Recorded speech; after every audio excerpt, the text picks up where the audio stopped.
मेरे मुंह से कहीं पे गैमा रेज की बात निकली तो वो किसी ने आज स्पेशली फ़ोन किया हुआ था कि डॉक्टर साहब आपको पता भी है गैमा रेज क्या होती हैं। और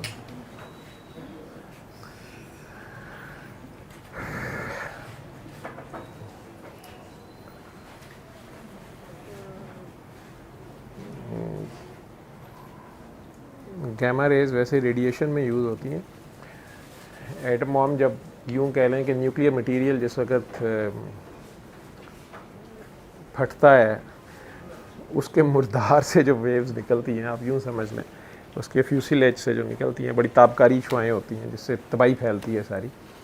लेकिन अल्लाह ने हर चीज़ में खैर और शर दोनों रखा है। कुछ चीज़ों में खैर ज़्यादा है और शर कम है, और कुछ चीज़ों में शर ज़्यादा है खैर कम है। लेकिन हर मखलूक सारी में यही कॉम्बिनेशन है प्लस और माइनस का। तो यही गैमा रेज जो हैं ये कैंसर के पेशेंट्स में रेडियोथेरेपी जब होती है, रेडियोथेरेपी के तौर पे भी यूज़ होती हैं। और कैंसरस सेल्स जो होते हैं स्पेसिफिक उन्हें टारगेट करके उस पर मारी जाती है। लेकिन बड़ी ख़ास डोज़, असल सारा खेल है डोज़ कैलकुलेट करने का। तो डोज़ अगर ज़्यादा हो जाए तो उल्टा नुकसान हो जाएगा। ये इसमें चीज़ है कि इसके साथ अगर हेल्दी सेल को भी नुकसान पहुंच गया कैंसर के साथ, तो कैंसर सेल में हीलिंग पार नहीं होती। तो जो हेल्दी सेल है वो बाद में ग्रो कर सकता है, किसी हद तक रिकवर भी कर सकता है। लेकिन एक ज़्यादा डोज चली जाएगी तो फिर उल्टा कैंसर भी जनरेट होता है या सारा कुछ होता है। लेकिन मैंने जो बात की थी वो मैंने कहा था कि कायनात में सबसे ज़्यादा जो रेडियो एक्टिव मटीरियल है या रेडिएंट मटेरियल है, जो सबसे ज़्यादा ख़तरनाक किस्म की रेडिएशन रेडिएट करता है, वो खुद हज़रत इंसान है। और ये गैमा रेज़ आपके अंदर से भी निकलती हैं, हर किस्म की रेज़। सारा खेल फिर आ जाएगा डोज का, फ्रीक्वेंसी का। शॉर्टेस्ट वेवलेंथ की वेव्स नहीं है। फोटॉन्स, इसके फोटॉन कहते हैं। जिस तरह हर चीज़ का एक बेसिक यूनिट होता है, जैसे दीवार है, तो ये दीवार ईंट पत्थर गारे से बनी है, रेत से, लेकिन इसमें मेन यूनिट इसका ईंट होगी, ठीक है। ईंट का मेन यूनिट जो है वो मट्टी का फिर सेल होगा। इंसान का बेसिक यूनिट सेल है, ब्रेन का बेसिक यूनिट न्यूरॉन है। इसी तरह जो लाइट है, लाइट का बेसिक यूनिट यूँ समझ लें कि उसे फोटॉन कहा जाता है। और यूँ समझ लें ये है भी और नहीं भी है। मैस की फॉर्म में अगर आप उसे लाएंगे, लाइट तो एनर्जी है, वैसे एनर्जी को मैस में कन्वर्ट करना E=mc² जो है, फ्यूजन और फिशन यही है। तो अगर आप मैस को एक्सप्लोड कर देते हैं, मैस को एनर्जी की इतनी ज़्यादा एनर्जी उसमें आ जाती है या इस लेवल पे उसमें ले जाते हैं कि वो एक्सप्लोड कर जाता है और सिर्फ एनर्जी हो जाता है। मैस कोई भी चीज़ जो हुजम रखती है, आप उसे ऐसे समझ लें।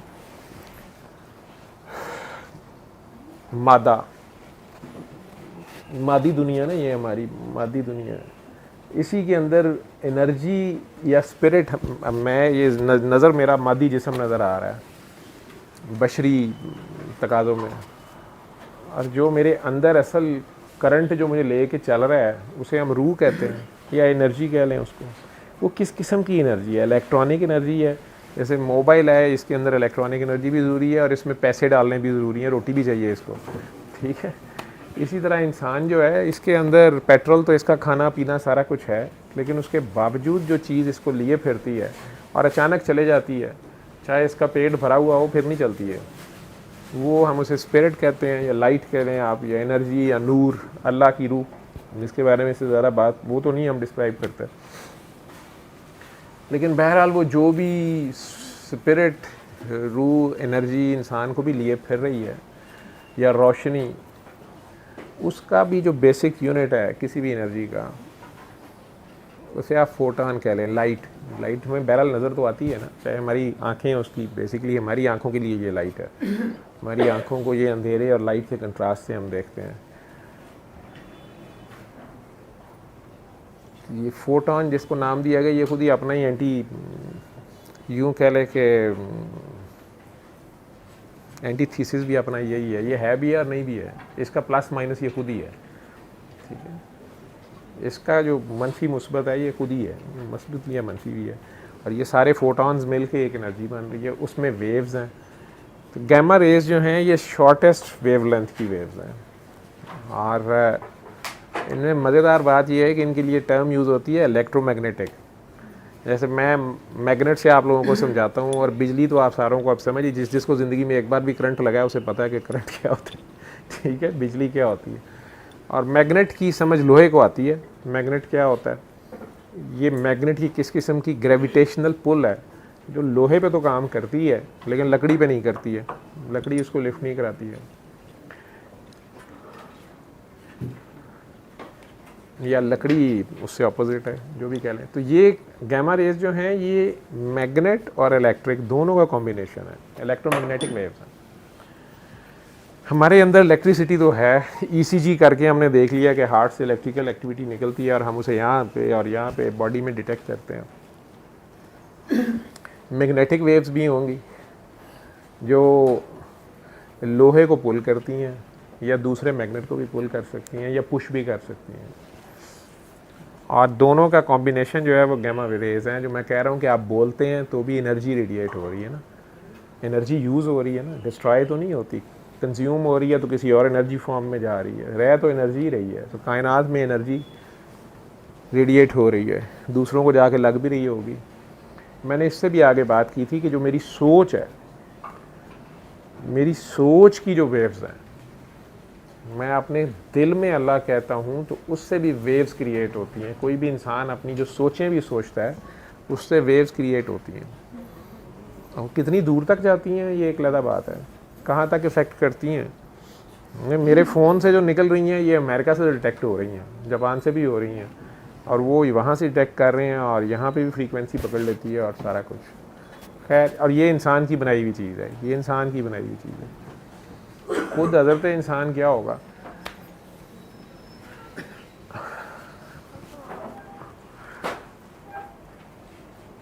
ये गैमा रेज इनके ऊपर कंट्रोल है नहीं है, फिर इनका बैलेंस इलेक्ट्रिक, मैंने ये टर्म यूज़ किया इलेक्ट्रोमैग्नेटिक। तो मैग्नेटिक पार्ट भी इसका है, इलेक्ट्रिकल पार्ट भी इसका है। वो जो आप लोग उस दिन मुझे कह रहे थे कि वो एक बुज़ुर्ग हैं या कोई साहब हैं जिनको जो हाथ लगाता है उसे करंट लगता है, या वो उनके पास लोग जाते भी हैं, उनके मुरीदैन भी बताते हैं कि जी वो हाथ भी मिलाएं तो झटका लगता है, करंट लग जाता है। आप में से कईयों को, हमें सर्दियों में या जिन दिनों में ड्राई मौसम होता है, गाड़ी से करंट लग जाता है, कंबल से लग जाता है, रेशमी कपड़े पहने हो, अपने बालों से चार्ज आ जाता है ना, कई बार मेटल से हाथ लग जाए तो करंट लगता है। तो अगर इलेक्ट्रिकल बैलेंस ज़्यादा हो गया है तो भी आप चार्ज हैं, चार्ज हालत में है, तो आप एक दूसरे को करंट लगा रहे हैं। वो बुज़ुर्ग जिनका आप जिक्र कर रहे हैं उन्होंने अपनी किसी भी एक्सरसाइज से या जिस वजह से भी उनका इलेक्ट्रिकल चार्ज ज़्यादा है, ठीक है।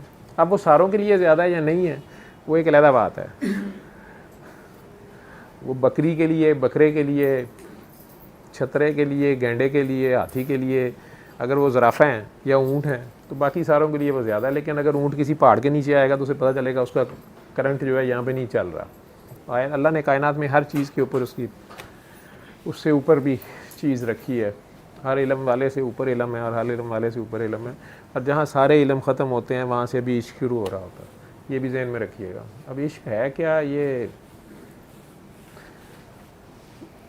जिसको बीमारी लगी हो उसको ही पता है, जिसको लगा ना हो वो फिल्में देख के समझता है या शायरों की शायरी समझ के समझता है, बस वो इस तरह नहीं समझ आता। ये जब लग जाता है फिर बंदा दसन जोगा भी नहीं होता है कि ये नुसरत फतेह अली खान बेचारे, अल्लाह ने जन्नत नसीब करे, उनकी कवालियाँ एक दो देखी, इश्क दा रोग ना ला बैठी, फिर कदी कहते ने इश्क अथरा साउंड नहीं, ये चीखें हैं किसी की, ठीक है। आपके ख्याल में वो बड़ी अच्छी कवालियाँ हैं और बड़े अच्छे शेर व शायरी है, ये किसी की चीखें हैं जिस पे गुजरी है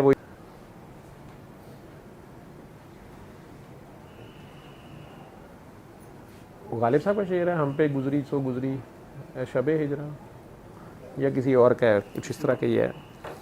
बहरहाल हमारे अश्क तेरी आकबत संवार चले, तेरी आकबत संवार चले शबे हिजरा। वो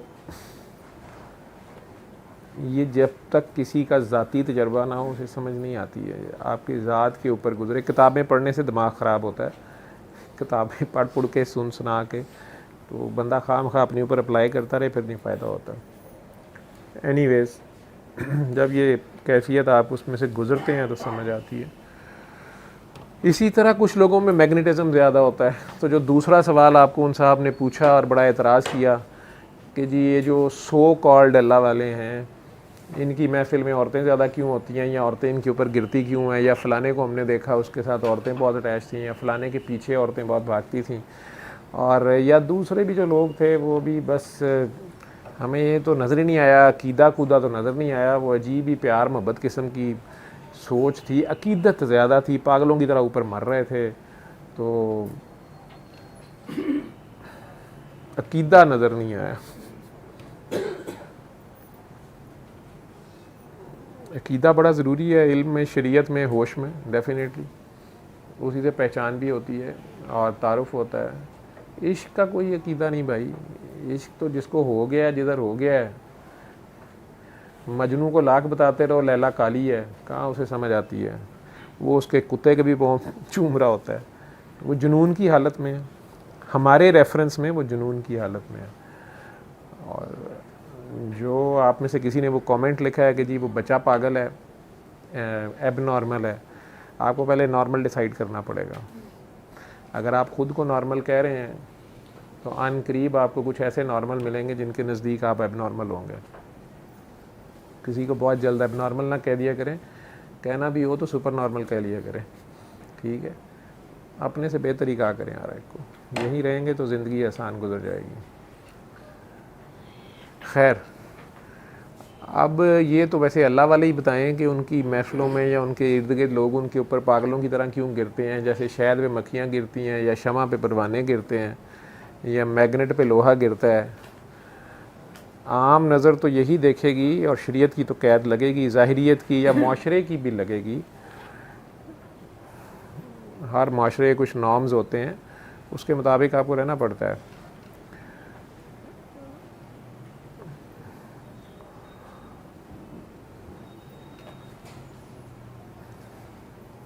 अल्लाह वाला जिसे आप कहते हैं, जैसे उन साहब में बिजली का करंट ज़्यादा आ रहा है तो किसी में मैग्नेटिज़म ज़्यादा हो जाता है। मैग्नेटिज़म ज़्यादा है तो उसकी पुल है ऑटोमेटिक। अब ये किन के ऊपर पुल है? लकड़ी को तो मैग्नेट कुछ नहीं कहता, ये तो लकड़ी के लिए ये मैग्नेट जो है ये फालतू है, उसके तो कोई पुल नहीं है। लेकिन ये किस तरह उसके पीछे आ रहा है, ये लोहा और मैग्नेट जो है ये तो इसका तो अपना खेल है। इसके लिए मैग्नेटिज़म इन दोनों में आपस में है, पुल भी है, ये सारा कुछ है। लकड़ी के लिए उसे कोई लिफ्ट ही नहीं है, लकड़ी को तो वो कुछ नहीं कहता। आम लोहा ले आए उसमें मैग्नेटिज़म आ जाएगा। लोहा जो है किसी मैग्नेट के साथ थोड़ी देर रह लेगा तो वो उसमें मैग्नेटिज़म आ जाएगा। टूट गया, शाबाश, टूट नहीं था। तो अब गैमा रेज जो हैं ये इन दोनों का कॉम्बिनेशन है, इलेक्ट्रिकल और मैग्नेटिक। और फिर वेव्स हैं, शॉर्टेस्ट वेवलेंथ, फोटॉन्स, और एक ख़ास डोज में तो ये दी जाती हैं, इलाज के लिए भी यूज़ होती हैं।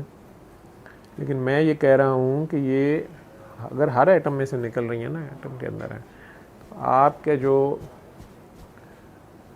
कल्ब है, कल्ब हो सही पहले किसी के पास, ठीक है, जहाँ दिल और दिमाग एक हो जाते हैं, वो उसमें जब आप सोचते हैं, उसकी भी लहरें हैं, सोच की लहरें हैं। और उसमें अगर आप अल्लाह कहते हैं, जो लोग इसको क्वांटिफाई कर सकेंगे, समझ सकेंगे और क्वांटिफाई कर सकेंगे आने वाले दौर में, तो वो देख लेंगे कि सबसे ज़्यादा पार किस में है। सबसे ज़्यादा रेडिएशन किस में है। और सिर्फ रेडिएशन ज़्यादा होने की बात नहीं है, उसमें कंट्रोल होना असल चीज़ है, बैलेंस और कंट्रोल। असल चीज़ बैलेंस और कंट्रोल है ना। ये है कि वो इलेक्ट्रिकल फिनोमिना इतना ज़्यादा हो जाए कि इर्द गिर्द हर एक के तारे शॉर्ट करता फिरे। जो डॉक्टर साहब सारे लैपटॉप उनके ख़राब हो जाते थे, या लोग उन्हें अपने दफ्तर में बिठाते नहीं थे कि हर चीज़ ख़राब हो जाती थी, इलेक्ट्रिकल इंटरफेरेंस बहुत ज़्यादा होती थी, मॉनिटर्स ख़राब हो जाते थे। इसी तरह कुछ लोगों की वजह से स्क्रीन्स फ़ोन्स की ख़राब हो रही थी या कुछ हो रही थी, मैग्नेटिज़म उसमें ज़्यादा था, मैग्नेटिक पुल भी आ जाती है। तो फिर सो कॉल्ड आप अल्लाह वाले या अल्लाह के रास्ते पे चलते हैं, ये सारी चीज़ें आती हैं। है ये आपके अंदर ही, ये हर इंसान के अंदर है। जो असल मैसेज है वो हर इंसान के अंदर ये सारी एनर्जी है। उसने एक्सप्लोर कितना किया है और उसको फिर उसके बाद उसका कंट्रोल उस पर कितना है, और कंट्रोल आने के बाद उसने उसको यूज़ कैसे किया है। ठीक है, वो दजाल बन गया है, उन्हीं स्पिरिचुअल पावर्स के साथ वो दजाल बन गया है, या उन्हीं स्पिरिचुअल पावर्स के साथ वो हर एक के लिए रहमत बन गया है। ये डिपेंड करेगा। उसी एटमी एनर्जी के साथ, उसी शमसी तवानाई के साथ आप पूरे शहर की बिजली और मुनव्वर कर सकते हैं उसको, और उसी एटमी एनर्जी के साथ आप पूरा शहर खुदा न खास्ता तबाह बर्बाद और सफ़े हस्ती से मिटा सकते हैं। तो फ़र्क कहाँ से आ रहा है? इखलाक पे आ रहा है, आपके किरदार पे आ रहा है, आपकी अप्रोच पे आ रहा है कि आप उससे इस्तेमाल कैसे कर रहे हैं। ये जो अल्लाह वाले हैं, इनमें अगर वो मैग्नेटिक इलेक्ट्रोमैग्नेटिक फोर्स इनके अंदर ये उसे एक्सप्लोर कर ही लेते हैं, अगर ये असल में अपने अंदर जाके उस स्विच से हुक होने की बात है। और अगर ये दो रहेंगे, जैसे ये दो थे अगर, तो ये देख लें, ये रिपेल होते रहेंगे ना एक दूसरे से, तो इनकी रिपल्शन रहेगी। अगर ये दो रहेंगे तो एक को ज़ीरो होना पड़ेगा, एक को ज़ीरो होना पड़ेगा, एक को दूसरे के आगे आजिज़ी करनी पड़ेगी। और डेफिनेटली जो मादा है उसको एनर्जी के आगे आजिज़ी करनी पड़ेगी। जो मादा है, जो मैटर है, जो मैस है, उसको एनर्जी के आगे ज़ीरो होना पड़ेगा, तो पीछे एक बचेगा। अब अल्लाह के बंदे जो होते हैं, इसे आप फ़ना और बका से समझ लें, वो ज़ीरो हो जाते हैं उसके आगे। कोई साहब मेरे से बातें करके काइंड ऑफ ऑफेंडेड थे, वो स्पिरिचुअलिटी से भी, मज़हब से भी, साइंस के दिलदादा थे। तो वो मेरे से ये बात कर रहे थे, जी किसने आजिज़ी की, कौन ज़ीरो हुआ। किसी ने इतनी शादियां कर ली, किसी ने इतने पैसे इकट्ठे कर लिए, किसी ने हुकूमत मांग ली, किसी ने ये कर लिया।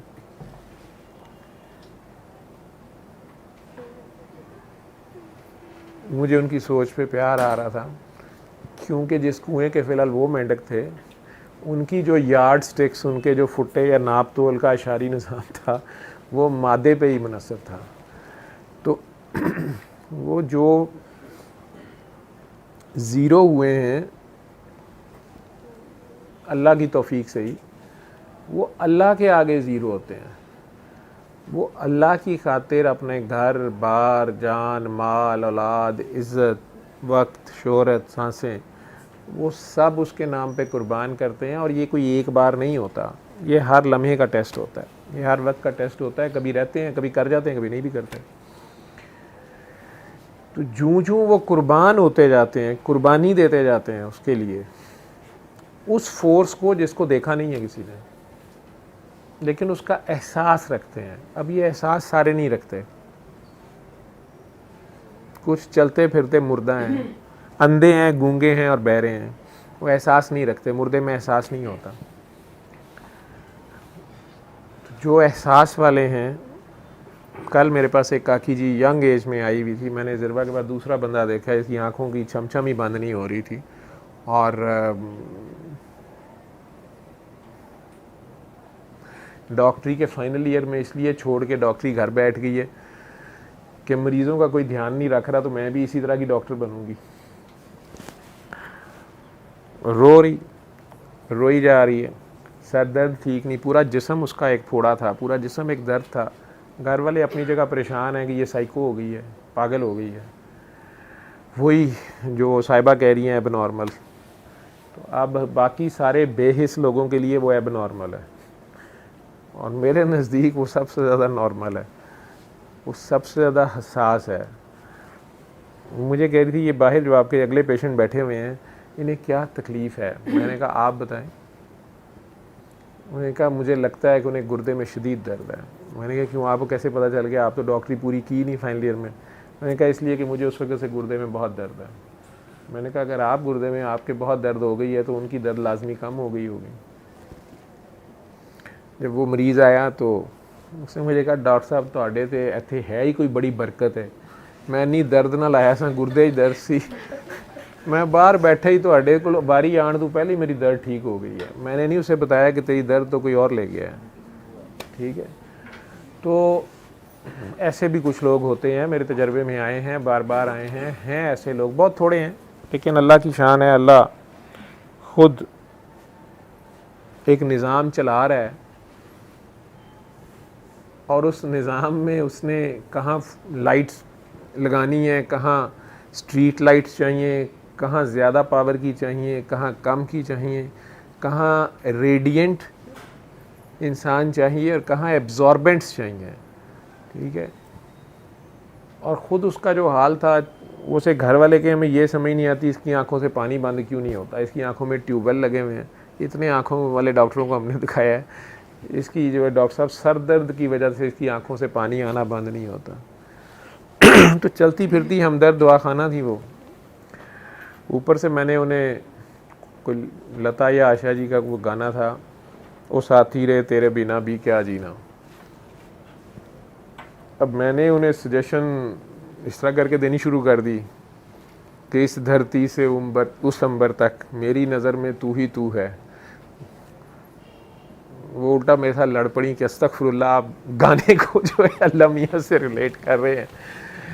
तो आहिस्ता आहिस्ता उनका होराइज़न या उनकी सोच जो थी वो मुझे खोलनी थी।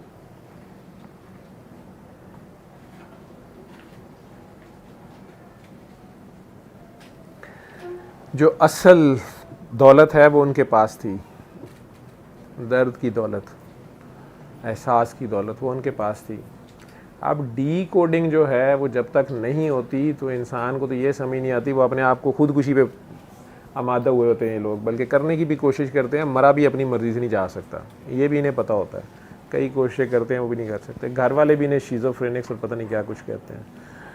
कुछ घर वाले साथ लेते हैं, साथ देते हैं, लेके फिरते हैं, कई बिल्कुल छोड़ देते हैं कि भाड़ में जाओ, पता नहीं क्या तकलीफ़ है इसको, एब नॉर्मल है ये। वो एब नॉर्मल नहीं होते, ये सुपर नॉर्मल भी होते हैं। एनीवेज, मेरा मैग्नेट टूट गया है, मेरा खिलौना टूट गया है। अच्छा, तो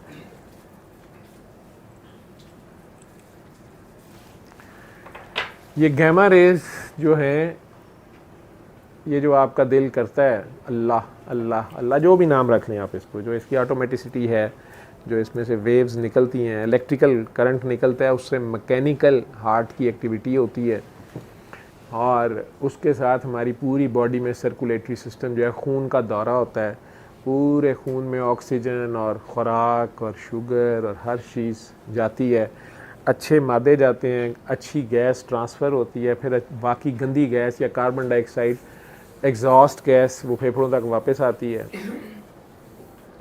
ये इतना ज़बरदस्त निज़ाम किसी ने तो बनाया हुआ है, और डेफिनेटली उसी के पास कंट्रोल होगा फाइनल, जो किसी वक्त भी स्विच एकदम पीछे से ऑफ हो जाता है और ये गाड़ी रुक जाती है। ज़ाहिरियत की ज़िंदगी में आप उससे कितना जुड़ के रहते हैं, ये आपकी स्पिरिचुअल पावर है, और फिर उसका आप इस्तेमाल क्या करते हैं, इस ताल्लुक़ से आप करते क्या हैं। इन स्पिरिचुअल पावर्स के साथ, इन शक्तियों के साथ आप दुनिया ही मांगना शुरू हो जाते हैं और दुनियावी फ़ायदे लेना शुरू हो जाते हैं, ये करतब दिखाने शुरू कर देते हैं, या कि आप इसमें फर्दर आजिज़ी में जाई जाते हैं कि मैं नहीं सब तू ही तू। ये बड़ा मुश्किल है याद रखना इसको हर लम्हे हर कदम पे। ये वो खुद ही पार लंघवा दे तो लंघवा दे, कोई नहीं खुद नहीं कोई गुजरा, उसकी तौफीक से है सारा कुछ। अब उसकी तौफीक से उसी घर में नूह अलैहिस्सलाम है और उसी घर में उनका बेटा भी है।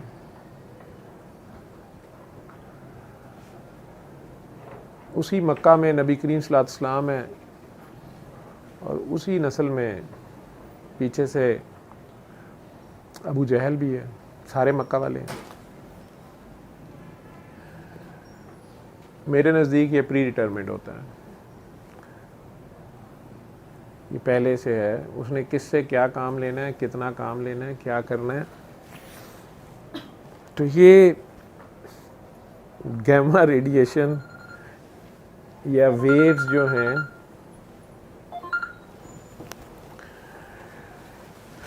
आप दिल में ईश्वर कहते हैं, भगवान कहते हैं, अल्लाह कहते हैं, गॉड कहते हैं, लॉर्ड कहते हैं, जो कुछ भी कहते हैं, ये सारों से ही वेव्स तो जनरेट होंगी, एनर्जी भी जनरेट होगी। कुरान के हरूफ जो हैं ये सारे के सारे रेडिएट करते हैं। सादा एन्चांटिंग जैसे आप कहते हैं, अफ्रीका के कबाइल जिस तरह उनके झींगा लाला हुम झुम झुम जो भी उनके पुराने ज़माने में राग या आलाप थे, उन सारों से भी ये इलाज भी वो करते थे, इबादत का भी पार्ट थे। हज़रत इंसान अल्लाह खुद चाह रहा है ना कि वो खुद ही कह रहा है कि मैं चाहता तो तुम सबको एक मज़हब पे कर देता, लेकिन उसके अपने खेल का कोई हिस्सा है। वो सारों को मुसलमान भी नहीं करता, सारों को ईसाई भी नहीं करता, सारों को यहूदी भी नहीं करता। फिर सारे मुसलमान भी बराबर नहीं हैं, फिर उनमें से आगे तकवा का फ़र्क डालता है और मुख्तलिफ़ के मदारिज मुख्तलिफ़ हैं।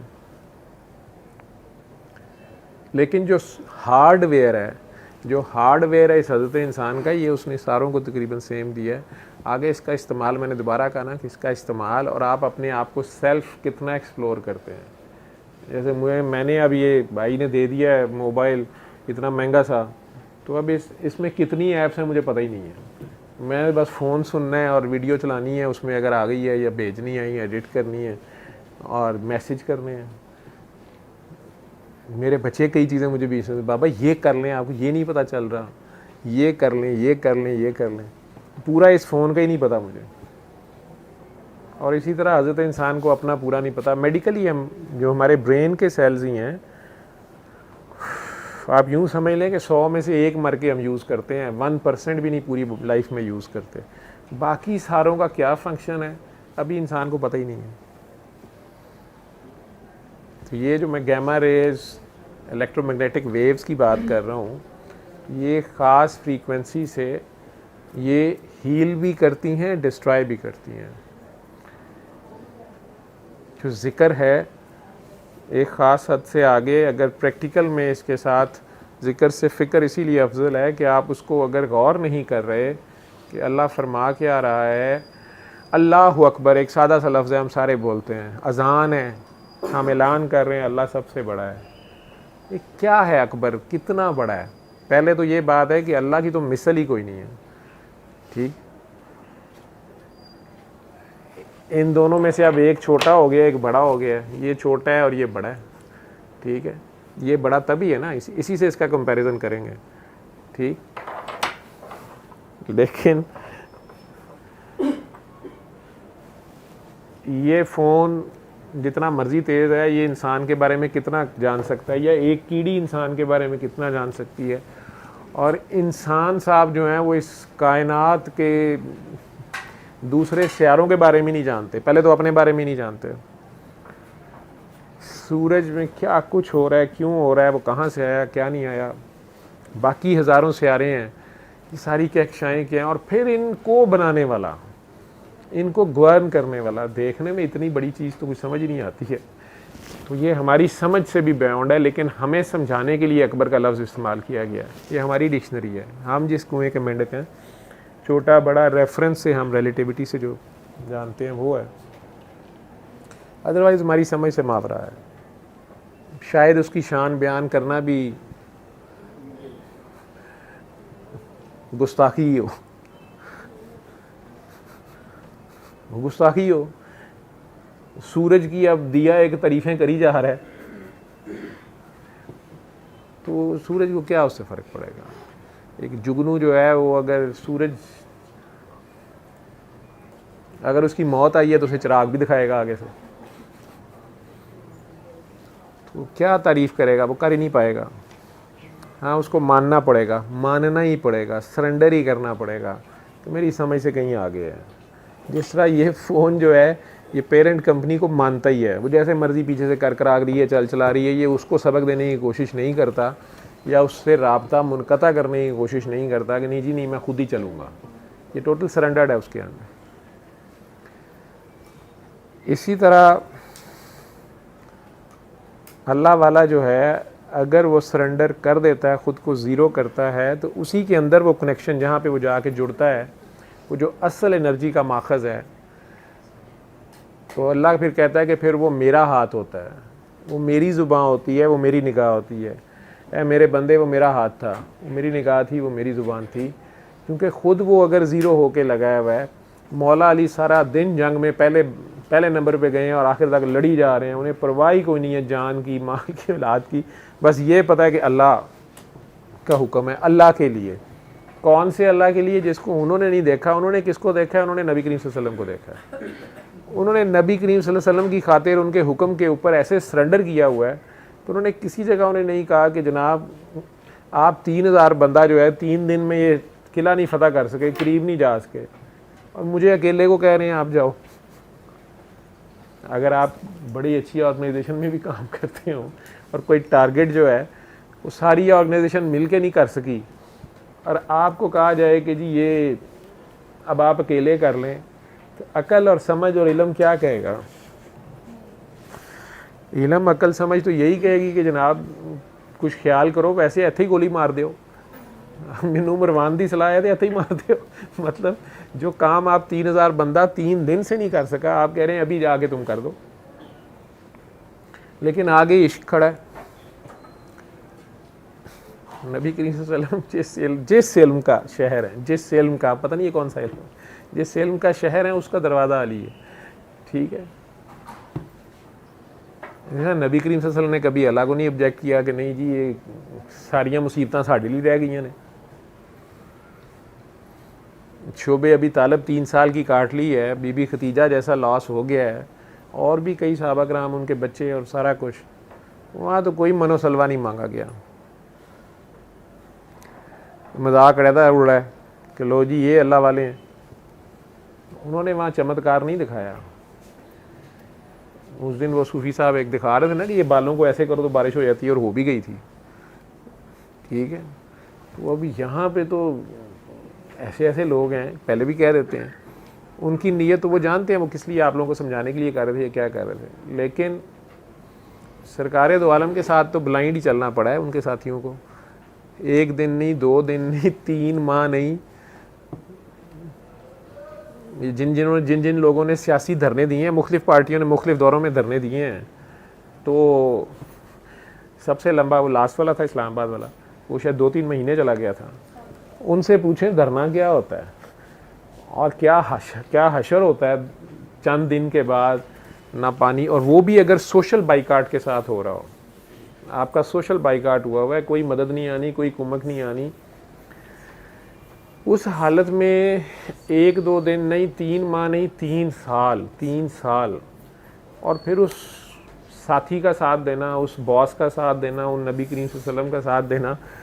तो शुक्र है आजकल का कोई मेरे जैसा नहीं था जो उठ के कह रहा था कि जनाब तो अल्लाह कितने रह गया है, कोई मन्नत सलवा ही पहुँचा दो, कोई मदद गैबी मदद ही नहीं आ रही।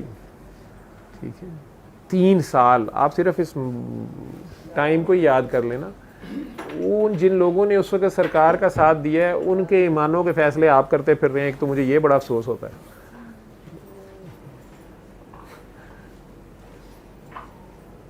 ये वो लोग हैं जो बदर तक जब गए हैं तो इनके बारे में अल्लाह ने कह दिया कि यार आप ये जो मर्जी करते रहे, तुम लोग इसके से फारिग हो जाओ। मैंने इनके बड़े टेस्ट कर लिए हैं, तो जिन्हें अल्लाह ने टेस्ट कर लिया हुआ है उनके बारे में मत बोला करें उल्टा सीधा, ध्यान किया करें। और इन सारों में से हज़रत Ali young boy, young chap, मेरा ख्याल जब सरकार दो आलम ने हिजरत किया तो 21-22 साल उम्र है उनकी। खैबर के वक्त 27-28 साल होगी। आजकल इतनी उम्र के लड़कों की शादी नहीं हुई होती, घर वालों से आर्ग्यूमेंट्स कर रहे होते हैं और छोटा मोटा जिम्मेदारी का काम दे दो, वो कहते हैं मैं करूं, किसी बड़े को भेजें। तो वो टोटल सरेंडर्ड हैं। वो किससे जुड़ के आगे जाते थे, उनके माशूक की शक्ल उनके सामने होती होगी, इश्क ये सब करा देता है। हिजरत वाली रात भी वो कह रहे हैं ना कि मैं उस रात जितना बेखौफ बेखतर और गहरी नींद सोया हूँ, ज़िंदगी की वो वाहिद रात है जिस दिन मुझे 100% यकीन था कि मैंने सुबह उठना है। हालांकि आजकल के किसी मेरे जैसे मुफ्ती के हिसाब से तो वो शिरक कर गए कि जी हुजूर के कहने से कैसे कन्फर्म हो गया, अल्लाह मियाँ इंशाल्लाह तो बोला ही नहीं था। ठीक है, ये नोक पलक आप खुद दुरुस्त कर लिया करें। तो वो तो चादर सर पे लेके और सो गए कि सरकार ने कहा है अली सुबह मानते दे के आ जाना। उन्होंने तो नहीं कहा, इतने सरेंडर्ड हैं, उन्होंने नहीं कहा कि जनाब आप दोनों बुजुर्ग जा रहे हैं, 50-50 साल तो उत्ते थोड़ी उम्र है, एक सियाना ब्याना इत्थे रुको, ठीक है, मुझे बच्चे को छोड़ के जा रहे हैं, या फिर आप इनको कहें ये बड़े हैं ये यहाँ रुकें, या आपको दुश्मनों की मानतों की फिक्र पड़ी हुई है। आजकल का सियासी वर्कर होंदा ते जी मिट्टी पाओ, मानता भी नाल ही चुको, माले गनीमत, दुश्मन है ये, हमारी जानों के दुश्मन हुए हुए हैं, आपको ईमानदारी की पड़ी हुई है। केड़ियां मानता खीसे च लो तो निकलिए, मौला अली है, आशिक मशूक दोनों एक ही ज़ात है। गौर कीजिए कभी इन बातों पे। आम इंसान अपनी औकात के मुताबिक है, मैं अपनी औकात के मुताबिक बोल रहा ना, मेरे में तो ये कमीनगियाँ हैं सारी की सारी। मैं तो शुक्र है उस दौर में नहीं था, मैं थे अकल का या जो ये ज़ाहिरियत की लॉजिक और अकल और टटर बकबक है, इसी के हाथों मार खा जानी थी। वो तो सो गए हैं और वो मानते हैं ड्यूटी भी सुबह करके, ड्यूटी भी की है उन्होंने वो करके, लेकिन उन्हें कन्फर्म है कि मैंने सुबह उठना है। इतना कन्फर्म है कि चादर भी मुंह के ऊपर कर ली है। मेरे जैसा हो तो मैं तो जनाब बैठे रहना था कि कोई आया तो मैं पहले शोर डाल दूं कि पाजी वो निकल गए जे, बल्कि इधर ही गए जे, दौड़ जाओ, इधर भागो, पकड़ो, या छत पे कम से कम मैं सोचता हूँ तो मैं छत पे चले जाना था मैंने। एक तो ऊपर से देखता रहता कोई आया तो नहीं, ठीक है, चादर तो ऊपर लेने का मैंने कभी रिस्क नहीं लेना, सवाल ही पैदा नहीं होता। एवं ही ऊपर से कोई पागल तलवार मार देता बेवकूफ़ आदमी, बाद में कहता ओहो ये तो अली है। नहीं, मैंने चेहरा बाहर ही रखना था कि पाजी मैं आया, ठीक है। तो मेरी तो इतनी सी औकात है, आप लोगों के इश्क माशाल्लाह बड़े हैं। मैं तो अपनी बात कर रहा हूँ कि वो लोग और लोग हैं, वो बड़े लोग हैं, बहुत बड़े लोग हैं, हमारी समझ से बाहर हैं। ये बंदे ही नहीं समझ आ रहे तो इनके खुदा की क्या समझ आएगी। खुदा भी अपना अपना है ना, एक मोहम्मद अरबी सल्लल्लाहु अलैहि वसल्लम का अल्लाह है, बाकियों ने तो उनके ज़रिए पहचाना है। कभी हुजूर से आगे जाके ना अल्लाह के सगे बनने की कोशिश कीजिएगा, मार खा जाएंगे। हुजूर से तो एक कदम कम से कम एक सफ़ पीछे रहना पड़ेगा, और उस सफ़ में भी और बड़े होंगे जो ज़ाहिरियत का निज़ाम है, जो अदब अदाब शरीयत का निज़ाम है। बाकी जो पागल दीवाने हैं वो कहाँ कायदों में आते हैं, होते ही बदतमीज़ हैं, गुस्ताख। इश्क होता ही गुस्ताख है। हुस्न अगर बेबाक होता है तो इश्क फिर गुस्ताखी पे आमादा हो जाता है। हुस्न पर्दे में रहे, हुस्न जो है, हुस्न ब्लैक होल में था ना, हुस्न ब्लैक होल था, ना किसी ने देखा, ना किसी को पता, ना कोई था, ना कोई खबर थी। अब ब्लैक होल रात ये दिन शिन बाद में बना है, ठीक है, रात थी पहले, इसलिए वो कहता है 7 रातें और 6 दिन, तो रात एक ज़्यादा है, पहले से रात ही थी ना, पता नहीं कितनी लंबी रात थी। ब्लैक होल, और ब्लैक होल क्या होता है, ये एनर्जी का इतना बड़ा ये माखज़ होता है, ये एनर्जी का ये कुआं होता है, ये सक कर लेता है अपनी तरफ हर चीज़ को। इसकी इतनी एनर्जी, हर चीज़ को अपनी तरफ पुल कर लेता है। मैग्नेटिज्म इसका इतना ज़्यादा है, ग्रेविटी इसकी इतनी ज़्यादा है, प्लस ये इतनी एनर्जी खुद है कि इसके अंदर सारी एनर्जियां ख़त्म हो जाती हैं, सारे मैस शैस हर चीज़ ख़त्म, पता ही कुछ नहीं क्या है। गप, जैसा छोटे बच्चों को नहीं चॉकलेट उनकी गायब करनी तो कहता गप, ठीक है। तो जो ज़्यादा छोटे बच्चे होते हैं तो वो उस ब्लैक होल में से ये दिन शुरू हुआ है, ये बिग बैंग जिसे आप कहते हैं, एनर्जी लाइट, ये वाली लाइट जिसको आप परसीव कर सकते हैं, ये लाइट फिर शुरू हुई है। इसका मतलब है कि वो रात से भी जो दिन निकल रहा है ये भी कोई ज़र्रे हैं, ये भी कोई मैस ही है, फोटॉन्स, एनर्जी इमर्ज हो रही है उसमें से। उसमें से एक ज़र्रा जो है वो ये ज़मीन साहब है। हमारी आंखों से सूरज चमकता हुआ नज़र आता है ना, हो सकता है कायनात में ऐसी मखलूक है जिसे ज़मीन चमकती हुई नज़र आती हो, उनकी आंखों की रॉड्स, उनकी परसेप्शन ऐसी है तो उनके लिए ज़मीन चमक हो और सूरज बिल्कुल डार्क ब्लैक हो। ये सारी रिलेटिव चीज़ें हैं। उनकी परसेप्शन में वो दूर से कहते हो ये सबसे ज़्यादा चमकने वाली जगह है, ये सबसे ज़्यादा, उनका दिन और रात कुछ और होगा, उनकी लाइट और परसेप्शन ही कुछ और होगी, एनर्जी की परसेप्शन उनकी और, एनर्जी की डिफरेंट फॉर्म्स हैं। अब वो आगे तो कहानी सबको पता है कि वो 6 दिन 7 रातों में अल्लाह ने जो कुछ बनाया है, मुख्तलिफ़ चीज़ें मुख्तलिफ़ दिनों पे बनाई हैं, और फिर उसके बाद तकरीबन अल्लाह साथ कहता है कि ये एक दिन और एक रात 1000 साल के बराबर है, ये यहाँ का जो 1000 साल है। तो 6 दिन 7 रातें ये तकरीबन 13,000 साल बन जाते हैं, जिसमें अभी सारा स्ट्रक्चर बन रहा है, मुख्तलिफ़ चीज़ें, फिर आइस एज है, फिर पानी मेल्ट होता है, आइस मेल्ट होती है, फिर फ्लोरा एंड फाना है, समुंदर, फिर समुंदरों में एक सेल, अमीबा, एलजी, ज़िंदगी, हयात जिसे आप कहते हैं। ज़िंदगी और मौत में से अल्लाह ने पहले किसे बनाया है, मौत को या ज़िंदगी को? मौत को पहले बनाया कि ज़िंदगी को बनाया? कौन कन्फर्म है? अल्लाह ने मौत को पहले बनाया कि ज़िंदगी को पहले? जी, ज़िंदगी को पहले बनाया। ज़िंदगी को बनाया या मौत को बनाया? कुरान में देखा होगा किसी ने, कुरान में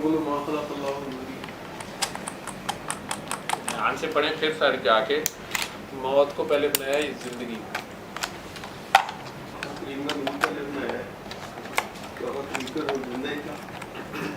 तो फिर पहले फिर बनाने वाली चीज़ क्या होगी? गौर करें शाजी दोबारा, ठीक है। पहले से क्या मौजूद था? हई, हई, तो बनाया क्या फिर?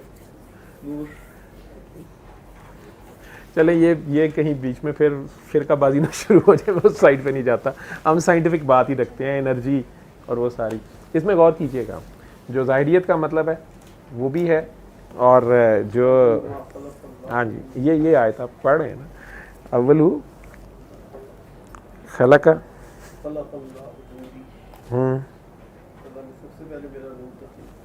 नहीं वो आप आयत बोल रहे हैं, वो हदीस बोल रहे हैं आप। मैं कुरान में कह रहा हूँ ना, तो जब आप, ये हो नहीं सकता ना हदीस कुरान से ऑपोजिट हो, ठीक, तो फिर उसकी इंटरप्रिटेशन और उसकी सोच में, तो कुरान में इसका जिक्र है कि अल्लाह ने मौत पहले बनाई या ज़िंदगी पहले बनाई, अंधेरा पहले था, दिन पहले था या रात पहले थी? दिन पहले। नहीं, दिन बनाया अल्लाह ने, ठीक है, दिन रोशनी का नाम है ना? हाँ, रोशनी का नाम है, अंधेरा रोशनी के नाम होने का। हाँ हाँ, लेकिन वो कहता है वो अर्ज़ का ना, समावात और अर्ज़ बन के उसके बाद नूर है ना, वो वाला नूर है, हमारी परसेप्शन है वो। तो जब है ही कुछ नहीं और सिर्फ वो है, तो वो तो देखने दिखाने से फारिग है, उसको तो ये लाइट नहीं चाहिए, उसको रेलेवेंस नहीं चाहिए ना, दुई नहीं चाहिए, वो तो यकताई में है। तो हमारी वहाँ से हमारी समझ ख़त्म हो जाएगी।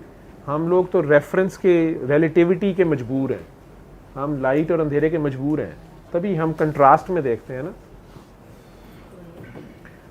वो तो अकेला है, वो इसीलिए तो समझ नहीं आता। वो जो ब्लैक होल जैसे कह रहा हूँ मैं, बिग बैंग से भी पहले, कहते हैं ना बिग बैंग से शुरू हुआ है, तो बिग बैंग से पहले क्या था? बिग बैंग तो एक लाइट का गोला है ना जो फट रहा है आपके ख्याल में, एनर्जी एक्सप्लोड हो रही है, कोई एटम एक्सप्लोड हो रहा है, तो वो आ कहाँ से रहा है?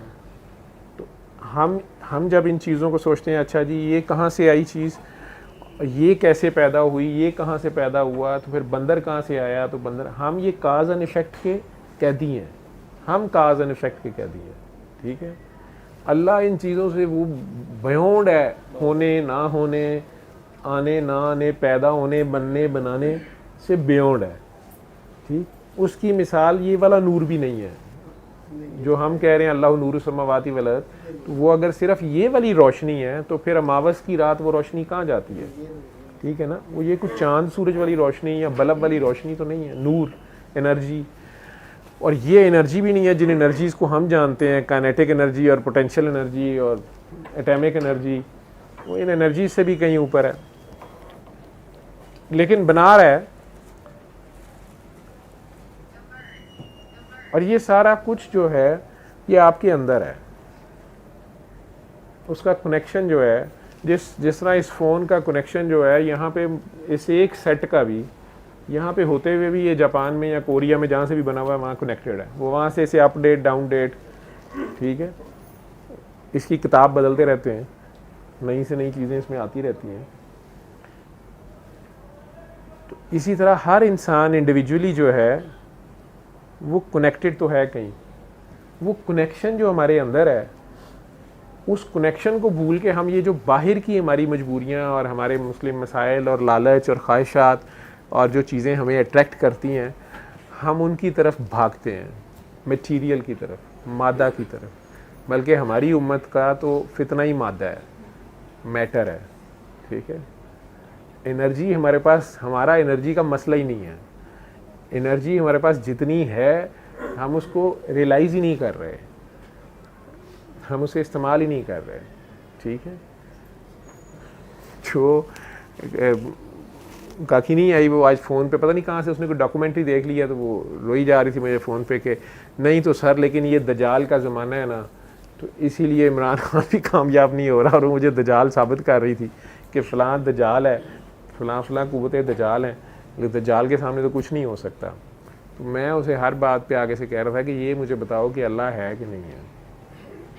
तो आखिरकार चिढ़ के मुझे कहती है कि सर आपकी तो हर बात अल्लाह से शुरू हो गया, अल्लाह में खत्म हो जाती है। तो मैं आपसे बात कर रही हूँ दजाल, मैं उसे कहा कि पुत्र दजाल है तो मुझे ठंड है, अल्लाह है, मुझे तुम्हें समझ नहीं आ रही, ठीक है। दजाल का तो अभी मुझे नहीं पता आता है कि नहीं आता। तो वो मुझे पूछ रही कि मेहदी अलैहिस्सलाम कब आएंगे, सारे कब आएंगे। मैं कहा बेटा कितने मेहदी तो आगे चले गए, ठीक है। कईयों ने क्लेम खुद ही कर लिया, जो मेहदी अलैहिस्सलाम आने हैं वो अपने वक्त पे खुद आ जाएंगे, उन्होंने आना ही आना है। फ़िलहाल आप अपने हिस्से का काम करें कि नहीं सर दजाल आ गया। मैं कि ये हो नहीं सकता कि अल्लाह के काम में कोई चीज़ पहले आगे पीछे हो जाए, ये सारा अल्लाह का लिखा हुआ है। दजाल आ गया है तो एंटी क्राइस्ट भी आ जाएगा, दजाल आ गया है तो मेहदी अलैहिस्सलाम भी कहीं इधर ही होंगे, तुझे परेशान होने की क्या ज़रूरत है। कहते नहीं आप क्यों नहीं परेशान हो रहे। उसने काफ़ी अच्छा थीसिस तैयार किया हुआ था, पता नहीं कौन सी डॉक्यूमेंट्री उसने देख ली, पढ़ी लिखी बच्ची है।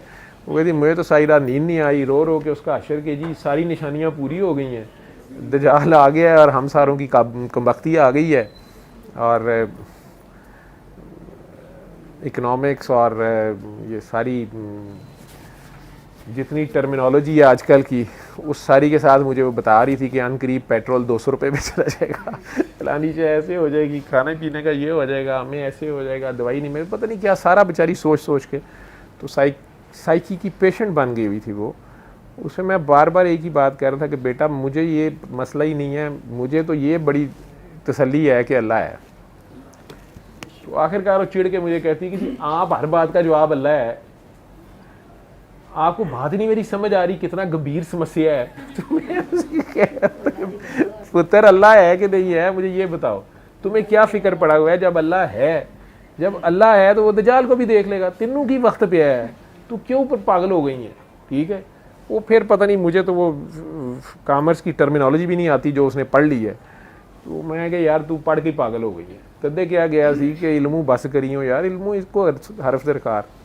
मुझे कहती है आप आराम से बैठे रहें, अल्लाह है अल्लाह है अल्लाह है। तो आपको समझ ही नहीं आ रही। लेकिन शुक्र है कि घंटे डेढ़ की मगज़मारी के बाद रोज़े की हालत में मेरी भी बस हुई थी। तो आखिरकार उसे ये बात समझ आ गई। मैं कहती वाकई अल्लाह में कितना सुकून है ना सर, मुझे सुकून आ गया। मैं अल्लाह से कुछड़ चाड़ ही होता आखिर। तो मैं कहा पुत्र पाकिस्तान के तो इससे ज़्यादा अच्छी जगह कोई नहीं दुनिया में, ठीक है। अल्लाह का लाख लाख शुक्र है, हमने एक लाइन लिख ली हुई है कि ये मुल्क अल्लाह का है। कोई माई का लाल है तो बताए हमें ये पूरी, और मालिकुल मुल्क अल्लाह है, ठीक है। और जो भी निज़ाम चलाना है उसने ही चलाना है। हम तो हैं ही खता के पुतले, असी तो गलतियाँ ही करनी ने, जो करना है अल्लाह ने करना है। इसलिए ना हमारी पार्लियामेंट कुछ करती है, ना हमारा कोई सदर, वज़ीर आज़म, फ़ौज, अदालत। आपस में हम एक दूसरे को फेंटी फूंटी लगाते रहते हैं, एक दूसरे की टांगें खींच रहे थे। कोई कुछ करने लगता है उसकी टांग खींच देते हैं, तू ज़्यादा मामा लग गए हैं, अल्लाह है, ठीक है। तो अल्लाह को हमने काम पे लगाया हुआ है। अल्लाह, पूरी दुनिया को समझ नहीं आ रही ये मुल्क कैसे चल रहा है, मतलब किसी को नहीं समझ आ रही। वो साजिशें कर कर फामे हो गए हैं। कोई इकनॉमिक्स से हमें गिची मरोड़ रहा है, कोई दहशतगर्द भेज रहा है, किसी ने हमारे मतलब जो भी कर सकते हैं कर रहे हैं, ठीक है। किसी ने साफ़ी ख़रीद लिए हैं, किसी ने जज ख़रीद लिए हैं, किसी ने कोई महकमा ख़रीद लिया है, किसी ने सियासतदान, किसी ने फ़ौजी, ये वो अपने एजेंट जो हर जगह हर एक ने छोड़े हैं, ठीक है। लेकिन आखिर में फिर ये मुल्क माशाल्लाह चली जा रहा है, ठीक है, अल्लाह है, ठीक है। तो जो कोई कुछ करना भी चाहता है तो हम एक दूसरे की टांग खींचने में खुद कफील हैं। हम उसे पकड़ लेते हैं कि ओए तू अल्लाह है, तू क्यों काम कर रहा है, जो करना है अल्लाह ने करना है, ठीक है। तो अल्लाह है ना, ठीक। तो ये तो शुक्र करें कि आजकल जो सियासी उलमा हैं उन्हें अभी तक ये नुक्ता नहीं समझ आया, नहीं तो उन्होंने ये जो थोड़े बहुत काम करने वाले सियासतदान हैं उन्होंने इन पे फतवे लगा देने थे कि ये शिरक कर रहे हैं, ये कुछ करने की कोशिश कर रहे हैं, अल्लाह के सब अल्लाह ने कर रहे जो कर रहे हैं ये शिरक कर रहे हैं, फड़ो मार दो, ठीक है। लेकिन अल्लाह बहरहाल हमारी नीयतें जानता है कि हम जहाँ काम करने की बारी आती है हम वहाँ मुकम्मल अल्लाह को मानते हैं, जो कुछ करना है अल्लाह ने करना है, ठीक है। हमने तो कुछ नहीं करना, हम कर ही कुछ नहीं सकते, आजिज़ लोग हैं, ठीक है। बल्कि हम करेंगे भी तो हमारे से करप्शन हो जाएगी, ठीक है। तो वही आजिज़ लोग हैं, गुनाहगार से लोग हैं, ना इतनी हमारी समझ अकल है, ना हमारे पास इतनी रिसोर्सेज हैं। अल्लाह ताला ने खुद ही इतना कुछ हमें दिया हुआ है, माशाल्लाह माशाल्लाह माशाल्लाह। आप लोग 24 घंटे उसका शुक्र अदा किया करें। ऑन लाइटर नोट में जो भी कह रहा था, आप लोग रोज़ा अफ्तार करने लगें, रोज़ा रख ही लें, उस पर भी अल्लाह का शुक्र अदा किया करें कि उसने आपको ये तौफीक दी है। लेकिन इस मुल्क को उसने इतने कुछ से नवाजा है, इतना हुस्न से ही उसने नवाजा है कि मुझे तो हर तरफ हुस्न ही हुस्न नज़र आता है, ठीक है। मुझे तो उसने बड़ा नवाजा है। तो आप उसका जितना शुक्र अदा करें, और वो शुक्र यही नहीं है कि आप रोज़ा रख लें और फिर अफ्तारी कर लें, आप इसको बांटें, आप इसे बांटें। जो कुछ आपको उसने जो रहमतें बरकतें दी हैं उन्हें शेयर करें। आपके पास अगर 10 सूट हैं तो यार एक सूट किसी और को दे दें जो नहीं पहन सकता। खाना आप टेबलों पे बैठ के खा रहे हैं, पंखे, बिजली, एसी अभी भी अल्लाह की तरफ से हर कुछ है। जो ये अफोर्ड नहीं करते हैं उनके घरों तक पहुँचाएँ, स्पेशली जो आपके करीबी अजीज़ रिश्तेदार हैं। इस महीने में अल्लाह ताला ने स्पेशल सेल लगाई हुई है, ये FBR वालों का महीना है, ठीक है। तो इसमें आप काला धन भी सफ़ेद कर सकते हैं, ठीक है। आप 1 रुपये का 1000 रुपया आपको मिलेगा, ठीक है। तो अल्लाह मियाँ को दें, और अल्लाह मियाँ की मखलूक को आप जितना भी, चूँकि अकेला हकीमुस सलात नहीं है, आतु ज़कात भी है, ठीक है। वो ज़कात जो आप कहते हैं जो निसाब है वो शरीयत में वो 2.5% तो है ही है कम अज़ कम, कि 100 में से 2.5 रुपये आप दे दें। लेकिन अगर आप ज़्यादा भी दे दें तो अल्लाह मियाँ माइंड नहीं करेंगे, ठीक है। 2.5 रुपये ये कम अज़ कम है, ये कम अज़ कम है, ये कम अज़ कम है। जो मेरे जैसे होते हैं ना, तो वो चीसा भरा होता है, नहीं कितने दे दें अल्लाह मियाँ आपके नाम पे, अल्लाह मियाँ कितने दे दें, तो वो फिर उन्हें होता है कि कम अज़ कम चलो 2.5 रुपये ही दे दो 100 में से, कम अज़ कम, ये कम अज़ कम है। तो ज़्यादा वैसे आप 99 के 99 दे दें तो उसमें भी कोई अर्ज नहीं है, 100 के 100 दे दें तो वो तो खैर आका करीम की सुन्नत है। लेकिन उधार मांग के ना देना शुरू, तुम में से कुछ पागल उधार ले लेके शुरू हो गए हैं, ठीक है, ऊपर कर्जे चढ़ा लिए हैं, ये नहीं अपनी अपने, और इसमें सबसे पहला जो हक़ है वो आपके करीबी अजीज़ रिश्तेदारों का है, आपके घर वालों का है, घर में भी करीबियों का है।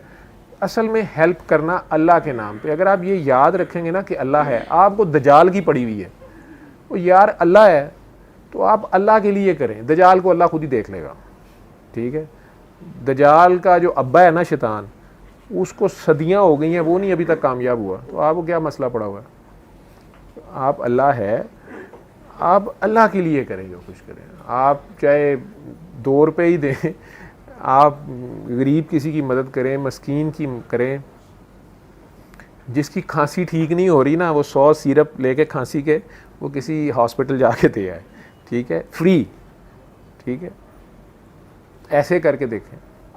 ये वैसे मैं आपको कह रहा हूँ कि आप एहसास करें, जब आप उस एनर्जी से जुड़ के करेंगे ना, जो अल्टीमेट एनर्जी है, आप खुद को उस ब्लैक होल में गर्क कर देंगे ना, अपना भूल के कि यार मैं सेविंग कर लूँ, ठीक है। आप अपना भूल के अगर दूसरों के दर्द का एहसास करेंगे, तो इससे जो एनर्जी जनरेट होती है, जो दूसरे के अंदर शुक्र की जो मशकूर होता है, वो आपने उसके दर्द का एहसास किया है, उससे जो सुकून की लहरें फैलती हैं माशरे में, वो है असल प्यार, ये है असल शुक्र। और ये आप कर सकते हैं, इससे दजाल ने मना नहीं किया, ठीक है। ये दजाल साहब भी हमारे अंदर ही होते हैं। तो ये आप, मेरा ज़ाती ख्याल है कि आप दजाल से डरने की बजाय अल्लाह मियाँ जो हैं उन्हें इमोशनल ब्लैकमेल करते रहें, ठीक है। आप हैं नहीं, अल्लाह मियाँ आप करें, ऐसे कर लें आप, अल्लाह दे मुद्दा पा दो, सारा कुछ अल्लाह दे पा दो, अल्लाह जी तुसी आप ही करो, अल्लाह जी तुसी है हो ना, तो आप करके तो देखें और अल्लाह की करीमी को पुकारें, उसे रऊफ़ रहीम, रहमान, करीम, ये पुकारें, आपको रिज़ल्ट्स मिल जाएंगे। लेकिन ख़ुद भी फिर आप रऊफ़ रहीम घर में हो, ठीक है। ये ना हो कि आप घर में दजाल बने हुए हो, दफ्तर में बने हुए हो, ठीक है। वैसे अल्लाह के नाम पे आप, अपनी बारी आए तो अल्लाह का नाम शुरू हो जाए, दूसरों की बारी आए तो आप उनका हक़ भी ना दें, नहीं, ऐसे नहीं है। ये करके देख लें।